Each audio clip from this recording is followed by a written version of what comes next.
उदाहरण दिया, ऐसे थोड़ी होता है घर में, देश में ऐसे थोड़ी होता है? अब हाँ, अब जैसे एक विद्यार्थी ने सवाल पूछ लिया। क्या सवाल पूछ लिया? कि सर, जब देश में सामाजिक न्याय की बात लिखी हुई है तो रिजर्वेशन की जरूरत क्या पड़ी? ये इंडियन पॉलिटी में मुझसे पूछा जाने वाला सबसे कॉमन सवाल है। मैं उसको डे वन पे ही क्लियर कर देता हूं ताकि भविष्य में आप लोग परेशान ना हो। मतलब ये संभव ही नहीं कि मैं पढ़ाऊं और ये सवाल ना आए, इसलिए मैं इस सवाल को पहले ही डील कर लेता हूं। ध्यान से सुनिए साहब, आप कैसे न्याय की बात करते हैं जहां पर एक बच्चा ऐसा है। जया, सर मैं इमोशनल होकर रोने लगी, आई लव इंडिया। बहुत बढ़िया बेटा। मतलब ये इसका मतलब है कि तुम्हें सब्जेक्ट समझ में आ रहा है, तुम्हें इनवाइव हो रहा है सब्जेक्ट, है ना, फील कर रही हो चीजों को। Very good. तो अब सुनिए, तो बच्चों हुआ क्या? अब साहब बड़ा सवाल ये बना कि सर, इंडिया में रिजर्वेशन की जरूरत तो होनी नहीं चाहिए थी। पॉइंट है। क्यों? क्योंकि सर एक बच्चा इतना होनहार है। अब जैसे मैं मेरी बात बताऊं कि मेरी रैंक 235 है आरएएस के अंदर। अब 235 रैंक पर मैं जो चीज पा रहा हूं, रिजर्व कैटेगरी का बच्चा वही चीज 1200वीं रैंक पे पा रहा है। 1000 रैंक के अंतर पर इतनी चीजें जा रही हैं। फिर तो सर कैसा न्याय है? कैसे हुआ ये न्याय?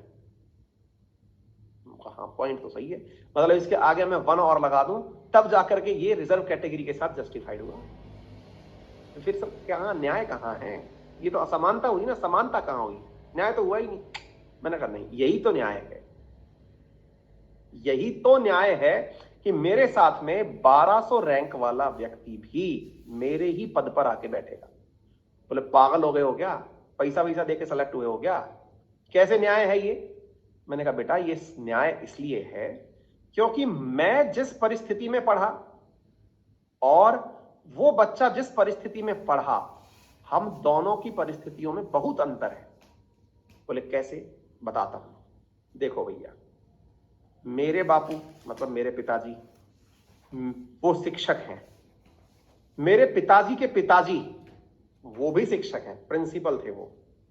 मेरे पिताजी के तीनों भाई कॉलेज में प्रोफेसर, राजस्थान यूनिवर्सिटी में प्रोफेसर। मेरे ताऊजी जो हैं वो बिट्स पिलानी में डीन। मेरे बाबा प्रिंसिपल, है ना। मेरे दोनों भाई जो ताऊजी के बेटे हैं वो एम्स से, वो आईआईएम से पास आउट। मेरा तो पूरा घर ही पढ़ने वाला है भाई। मेरे घर में कोई बिना पढ़ा लिखा आदमी नहीं है, जहां ढूंढोगे वहां पढ़ा लिखा आदमी है। अरे सर, आप तो अपना विज्ञापन कर दिए। मैंने कहा प्रभु, मैं मेरे विज्ञापन नहीं कर रहा हूं, मैं आपको बता रहा हूं कि मेरे आप लेफ्ट राइट कहीं भी जाओगे, बोले आपका परिवार एक ऐसा केस हो सकता है, लेकिन सबके साथ ऐसा थोड़ी होता है सर। हर व्यक्ति की परिस्थितियां ऐसी थोड़ी हैं। मैंने कहा अभी बताते हैं आपको। ये तो मैंने शैक्षणिक आधार पर आपको आधार दिया, अभी मैं पहुंचूंगा दूसरे आधार पर भी जिसमें आप न्याय को समझ पाएंगे। ठीक है। अब बोले सर इसको कैसे कंपेयर करेंगे? मैंने कहा बेटा, ये जो बच्चा है ना इस कैटेगरी के अंदर, इसको एक बहुत बड़ा साइकोलॉजिकल बैरियर मिला है हमेशा, जिसे शायद आप ना समझ पाए। आप इसलिए नहीं समझ पाएंगे क्योंकि एक बहुत बड़ी मतलब पंक्ति है जिसको कि मतलब बहुत जगह कोट किया जाता है, और वो पंक्ति इस प्रकार से है, वो क्या जाने पीर पराई, जिसकी कभी ना फटी हो बेराई। अब आप पूछेंगे ये क्या मतलब है? अपने पैर की एड़ियां जब फट जाती हैं, वो जो दर्द है, वो दर्द आप तभी महसूस कर सकते हैं जब कभी आपके वो दर्द हुआ हो। दूसरे की फटी बिराई देख करके आपको वो केवल एक लक्षण लगेगा। आप जरा विचार करें कि कैसा हो जब आप कहीं जा रहे हो तो आपके आने से पूर्व आपकी ये मजबूरी हो कि आप हाथ में लकड़ी लेकर चलें, और लकड़ी को इसलिए बजाते हुए चलें कि किसी और को आपसे छूना ना पड़ जाए। कैसा हो कि जब आपने अपनी नित्य क्रिया करने के बाद जो आपने मल मूत्र का त्याग किया, उस मल मूत्र के त्याग को किसी एक और इंसान को, आप भी इंसान हैं, एक और इंसान को अपने सिर पर ढोकर ले जाना। आप में से कुछ लोग कहेंगे sir these are the gone are the days, ये बहुत पुरानी बातें हैं।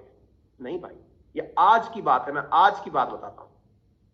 आज भी जो आप लोग सीवेज देखते हैं, जहां पर आपके स्वच्छ भारत मिशन के तहत आपके घर से मल निकलता है, वो मल जिस नाले में से जाता है, उस नाले की सफाई करने वाले लोग आज भी रिजर्व कैटेगरी शेड्यूल्ड कास्ट से आते हैं। क्यों है ऐसा?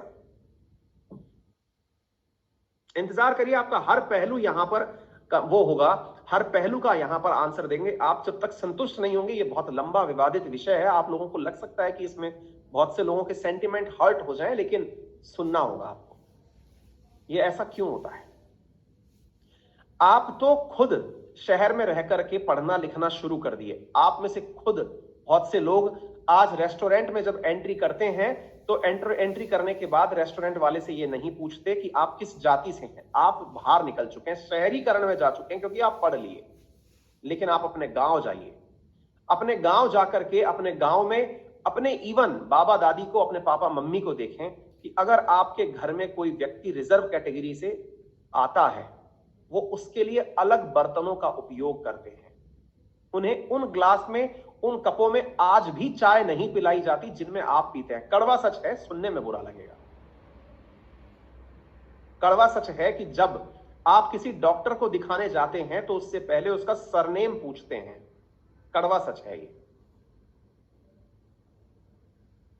आज भी होता है, मतलब इसमें कोई वो नहीं है दोहरा है। और आप पूछेंगे सर आप जनरल कैटेगरी के होके ये सब बातें बोल रहे हैं।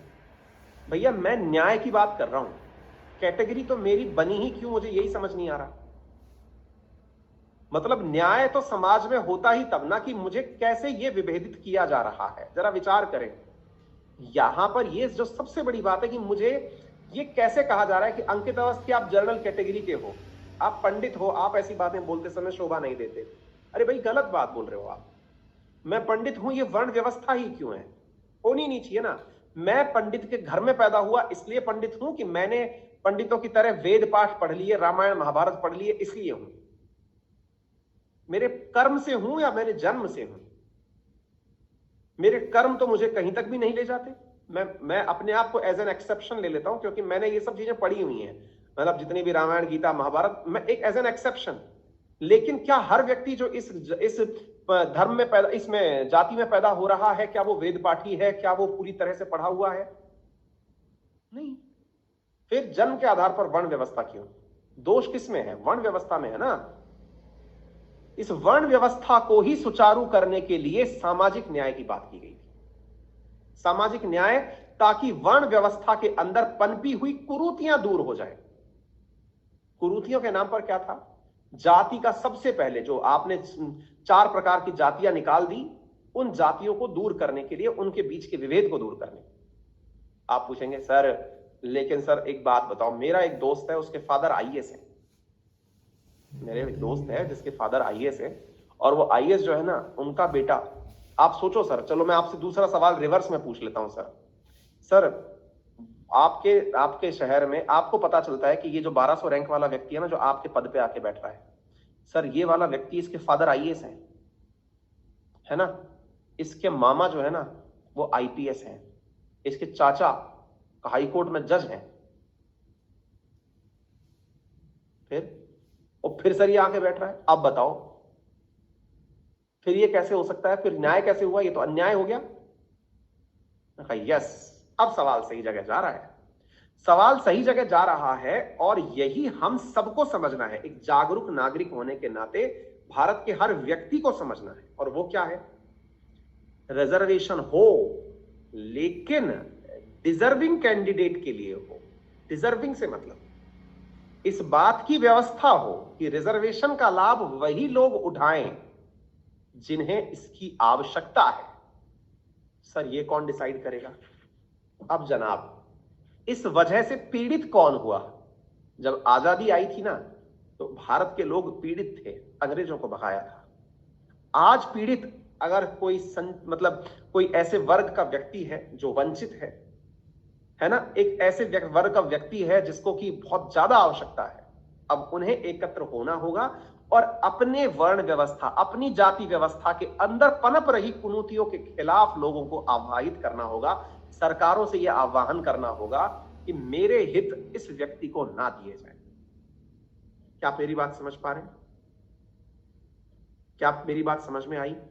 अगर ऐसा है तो आज भी रिजर्वेशन की जो सबसे बड़ी कमजोरी है वो ये है कि शेड्यूल कास्ट के अंदर रिजर्वेशन जिन लोगों को मिल रहा है, शेड्यूल कास्ट इटसेल्फ में अब वर्ग व्यवस्था हो गई है। यहां पर भी जाति के आधार पर लोगों का वर्गीकरण हो गया है। जिनकी कहानियां सुन के आप इमोशनल हो जाते हैं, अब वो एक सबसे नीचे का वर्ग घोषित कर दिया गया है।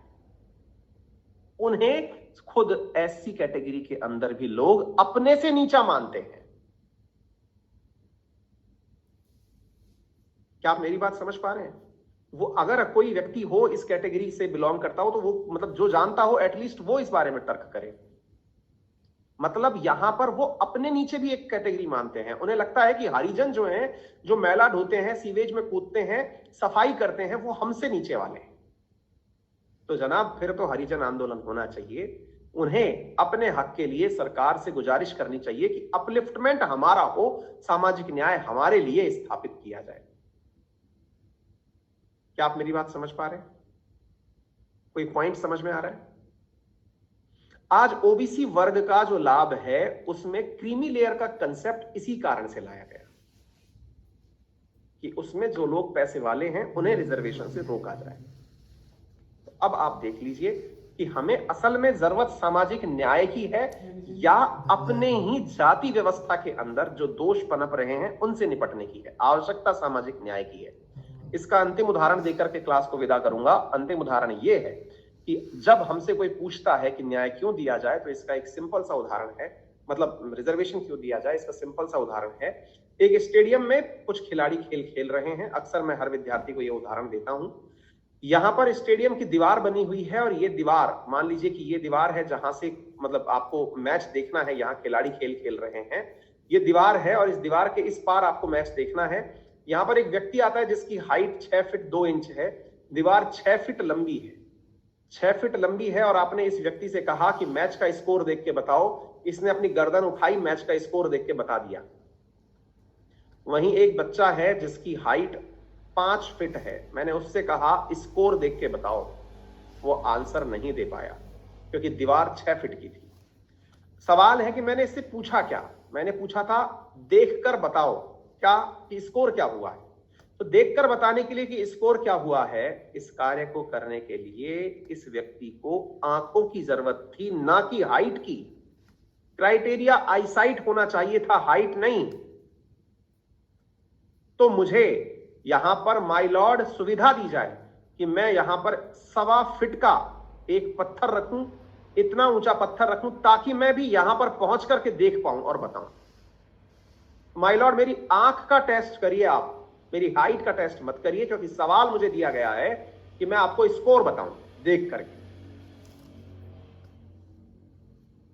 क्या आप मेरी बात समझ पा रहे हैं? क्या आपको मेरी बात समझ में? ये जो 1.25 फीट का पत्थर लगाया गया है, that is non age reservation.